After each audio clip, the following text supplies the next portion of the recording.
बिस्मिल्लाहिर्रहमानिर्रहीम। बेटे आज का जो हमारा टॉपिक है वो है बोहर एटॉमिक थ्योरी।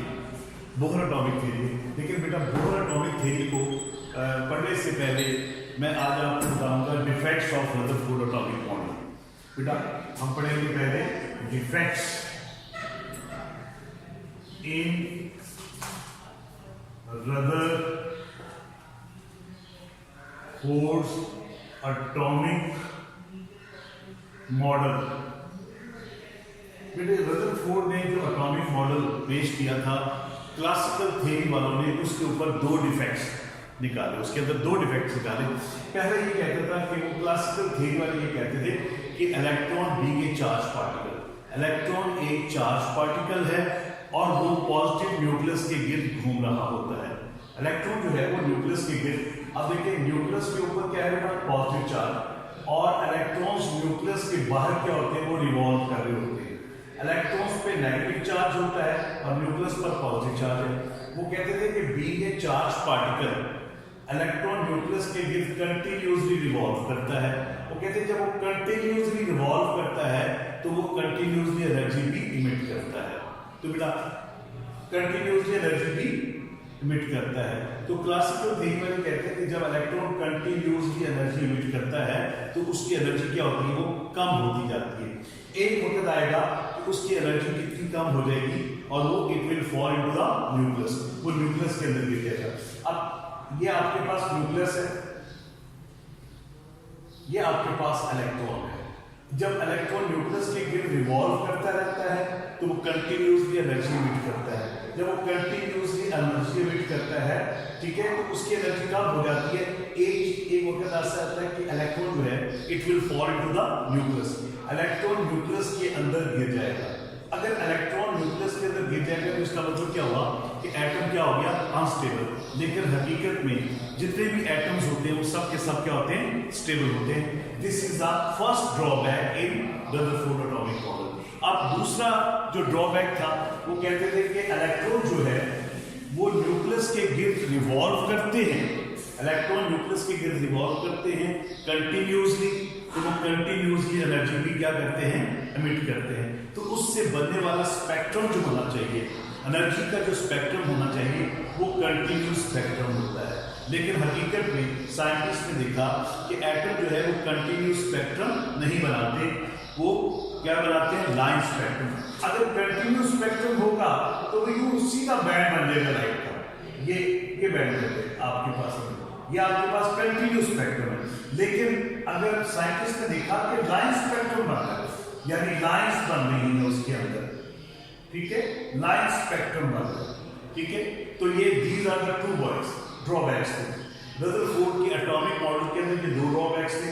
नंबर एक, वो क्या कहते थे कि इलेक्ट्रॉन्स को न्यूक्लियस के अंदर गिर जाना चाहिए क्योंकि कंटिन्यूअसली रिवॉल्व करता है और वो स्पाइरल शेप इख्तियार कर लेगा। दूसरा, उससे बनने वाला स्पेक्ट्रम कंटिन्यूअस होना चाहिए, लेकिन हकीकत में क्या होता है, वो कंटिन्यूअस स्पेक्ट्रम बनता है। अब इन दो ड्रॉबैक्स का रदरफोर्ड के एटॉमिक मॉडल के ऊपर ये जो दो ड्रॉबैक्स थे, इन ड्रॉबैक्स का जवाब जो है वो 1930 में डेनमार्क के एक साइंटिस्ट थे जिनका नाम था नील बोहर ने इन 1913, ठीक है, रदरफोर्ड के एटॉमिक मॉडल के अंदर जो पाए जाने वाले ड्रॉबैक्स थे उनका जवाब दिया, ठीक है, और एक नया मॉडल पेश किया जिसे हम कहते हैं बोहर्स एटॉमिक मॉडल। अब जो बोहर एटॉमिक मॉडल है इसकी बेस क्या है, वो क्वांटम थ्योरी है, ठीक है बेटा। बोहर के एटॉमिक मॉडल की जो थ्योरी है वो क्या है, क्वांटम थ्योरी है।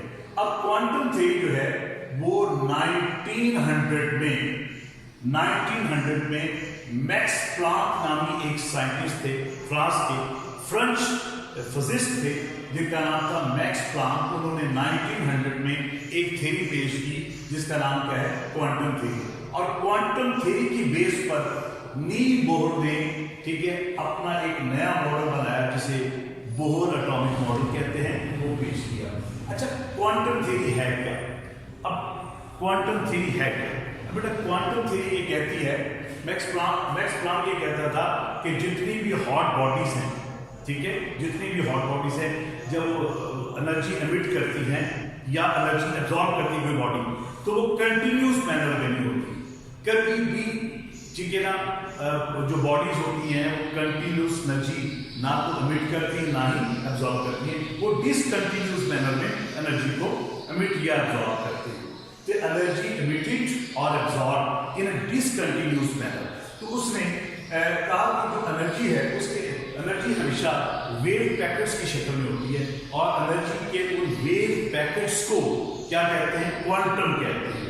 और लाइट की शक्ल में, ठीक है, लाइट की शक्ल में अगर एनर्जी हो तो उसे फोटॉन कहते हैं। तो उसने एक एक्सप्रेशन दी, उसने कहा एनर्जी जो होती है वो डायरेक्टली प्रोपोर्शनल किसकी होती है? फ्रीक्वेंसी के।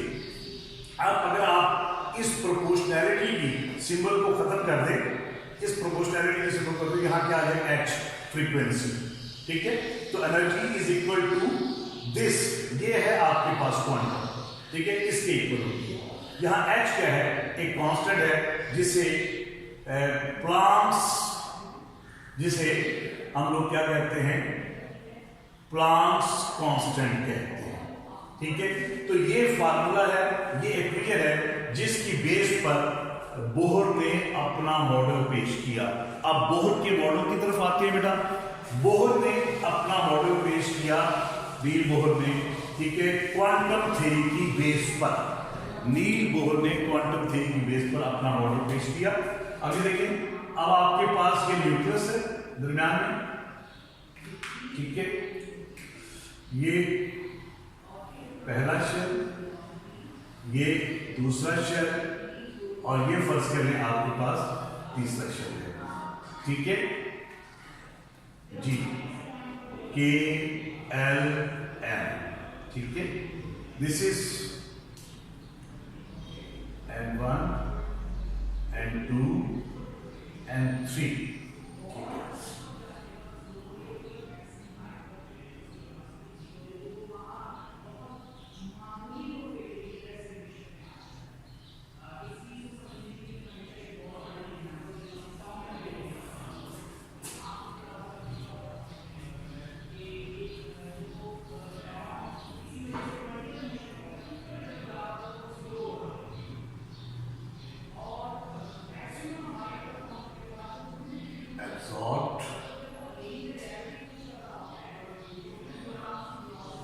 Energy released.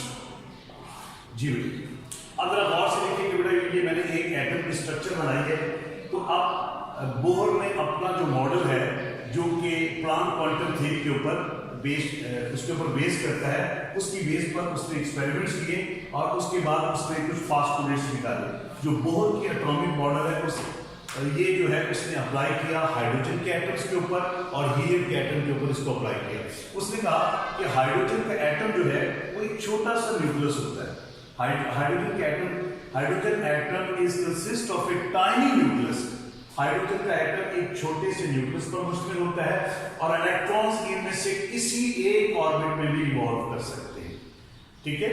हाइड्रोजन का एटम जो है वो एक टाइनी न्यूक्लियस पर मुश्तमिल होता है बेटा, और इलेक्ट्रॉन्स इन में से किसी एक ऑर्बिट में, ठीक है, किसी एक ऑर्बिट में रिवॉल्व कर रहा होता है विद रेडियस r।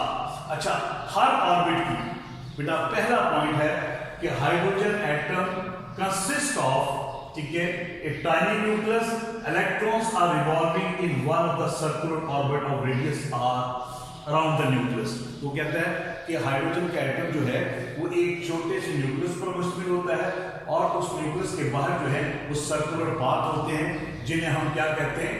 ऑर्बिट्स कहते हैं। तो बेटा ऑर्बिट्स का जो कंसेप्ट है वो भी बोहर ने पेश किया। बोहर ने कहा न्यूक्लियस के बाद जो सर्कुलर पाथ होते हैं, दीज आर कॉल्ड ऑर्बिट्स। हर ऑर्बिट की एनर्जी क्या होती है? फिक्स्ड होती है, यानी क्वांटिटाइज। वो कहता है आपके पास ये न्यूक्लियस है, न्यूक्लियस के बाहर ये पहला ऑर्बिट है, ये दूसरा ऑर्बिट है, ये तीसरा ऑर्बिट है, सो ऑन। हर ऑर्बिट की एनर्जी क्या होती है? फिक्स होती है।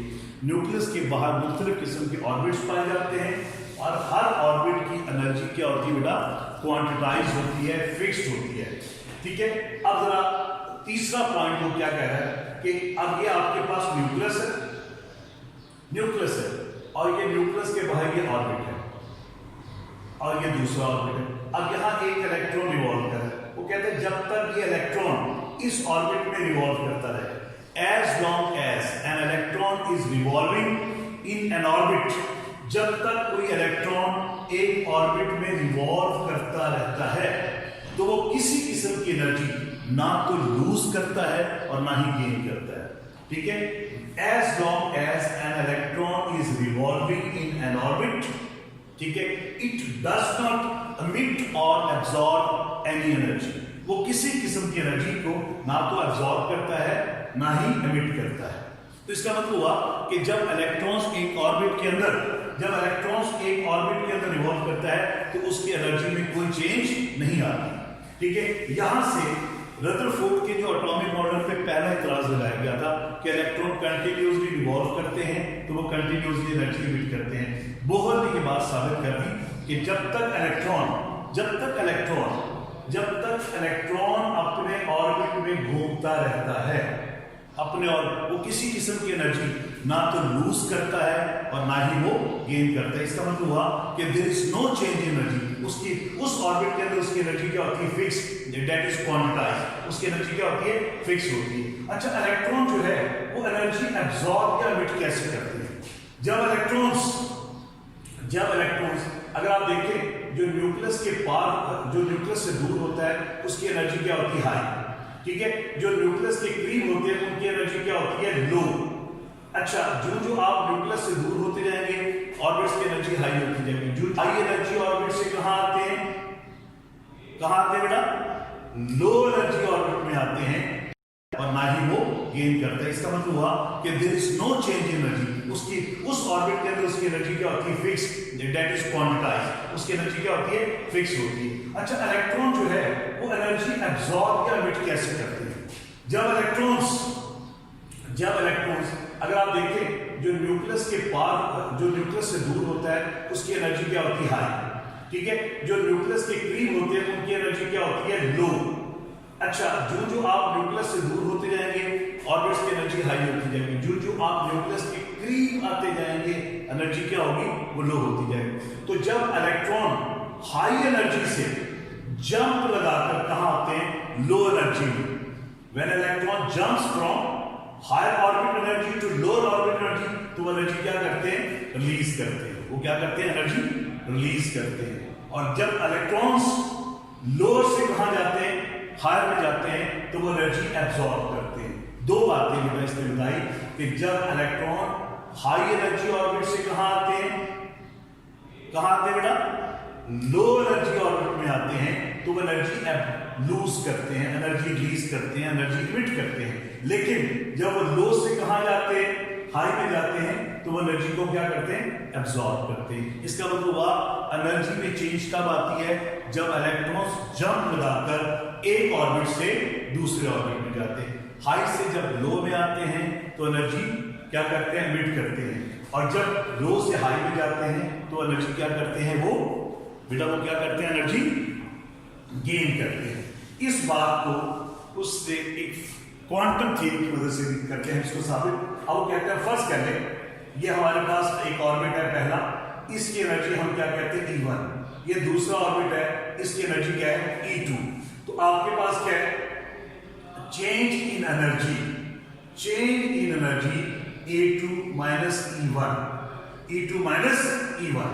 ठीक है, यहां डेल्टा का मतलब है चेंज, E का मतलब क्या है, एनर्जी, E1 क्या है, पहले ऑर्बिट की एनर्जी, E2 क्या है, दूसरे ऑर्बिट की एनर्जी। तो बेटे चेंज इन एनर्जी, मेरा बेटा चेंज एनर्जी कैसे आएगी, E2 माइनस E1। अब वो कहता है कि change in energy directly proportional किसकी होती है, फ्रीक्वेंसी की। वो जो रेडिएशंस खारिज हो रही होती है उनकी फ्रीक्वेंसी की होती है। तो चेंज एनर्जी डायरेक्टली प्रोपोर्शनल किसकी हो गया, फ्रीक्वेंसी की। दो ऑर्बिट्स की एनर्जी का डिफरेंस जितना ज्यादा होगा उतनी उसकी फ्रीक्वेंसी होगी। तो चेंज एनर्जी को आप कैसे लिखेंगे कि E2 माइनस E1 इंटू, ये आपके डायरेक्टली प्रोपोर्शनल क्या होगा, फ्रीक्वेंसी की, E2 minus E1 is equal to h frequency. यहां E1 क्या है, पहले ऑर्बिट की एनर्जी, E2 क्या है, दूसरे ऑर्बिट की एनर्जी, h क्या है, कांस्टेंट, जिसे हम क्या कहते हैं, प्लांक्स कांस्टेंट कहते हैं। ये क्या बेटा, प्लांक कांस्टेंट, और h की वैल्यू कितनी होती है, 6.63 इंटू 10⁻⁻34 जूल सेकेंड। ठीक है, तो ये इसने पॉइंट बताया कि एनर्जी जो है वो चेंज एनर्जी उसने क्वांटम थ्योरी की बेस पर साबित की। अच्छा, अब नेक्स्ट पॉइंट जो आता है इसका पास्टुलेट का, वो ये है कि electron can revolve on the orbit of fixed energy. ठीक है, इलेक्ट्रॉन जो है बेटा, इलेक्ट्रॉन जो है वो न्यूक्लियस के गिर्द ऐसे ऑर्बिट्स में रिवॉल्व करते हैं जिनका मोमेंटम क्या होता है, वो फिक्स्ड होता है। अगर आप कहते हैं ये न्यूक्लियस है, ये पहला ऑर्बिट है, ये दूसरा ऑर्बिट है, अब इस ऑर्बिट में एक इलेक्ट्रॉन है। ठीक है, आप इस इलेक्ट्रॉन्स का आप मोमेंटम निकालना चाहते हैं। आप जानते हैं कि मोमेंटम जो है वो बराबर किसके होता है, मोमेंटम बेटे याद रखिएगा, मोमेंटम है मास इनटू वेलोसिटी। तो मोमेंटम प्रोडक्ट है, मोमेंटम प्रोडक्ट है किसका, मास और वेलोसिटी का। मास को आप m से कहते हैं, वेलोसिटी को v से कहते हैं। तो बेटे याद रखिएगा, मोमेंटम किसको कहते हैं, the product of mass and velocity. Velocity और मास का प्रोडक्ट क्या कहलाता है, मोमेंटम। तो कहता है कि न्यूक्लियस के बाहर जो ऑर्बिट्स में इलेक्ट्रॉन्स रिवॉल्व कर रहे हैं, the electrons which are revolving around the nucleus, their momentum can be calculated by a formula which is called NVR is equal to NH over 2 pi। Formula हमारे पास NVR is equal to NH over 2 pi। अब कहते हैं कि ये पहला orbit है N1, ये दूसरा ऑर्बिट है N2। अब आप पहले ऑर्बिट के अंदर जो इलेक्ट्रॉन्स पाए जाते हैं उसका मोमेंटम निकालना चाहते हैं। तो आपको पता है कि n की वैल्यू कितनी, फर्स्ट के पहला ऑर्बिट 1 है, अब n की वैल्यू लिखिए 1, h की वैल्यू क्या 6.63 इंटू 10⁻⁻34 2, और पाई की वैल्यू क्या 3.14। अगर आप इसको डिवाइड करेंगे तो आपके पास इस ऑर्बिट के अंदर पाए जाने वाले इलेक्ट्रॉन्स का मोमेंटम कैलकुलेट कर सकते हैं। तो बेटा न्यूक्लियस के बाहर हर ऑर्बिट का जो मोमेंटम होता है वो क्या होता है, फिक्स्ड, और वही ऑर्बिट पॉसिबल हैं जिनका मोमेंटम आप इस फार्मूले से कैलकुलेट कर सकते हैं। ठीक है, तो momentum, angular momentum of an orbit can be calculated with the help of this formula. यहाँ n का मतलब है नंबर ऑफ शेल्स, n की value 1 2 3 4 so on up to infinity हो सकती है। ठीक है, तो बेटा ये था आपके पास क्वांटम थ्योरी जो है जिसकी बेस क्या थी, ये थी बोहर एटॉमिक थ्योरी जिसकी बेस क्या थी, क्वांटम थ्योरी। ठीक है बेटा, चलिए बच्चे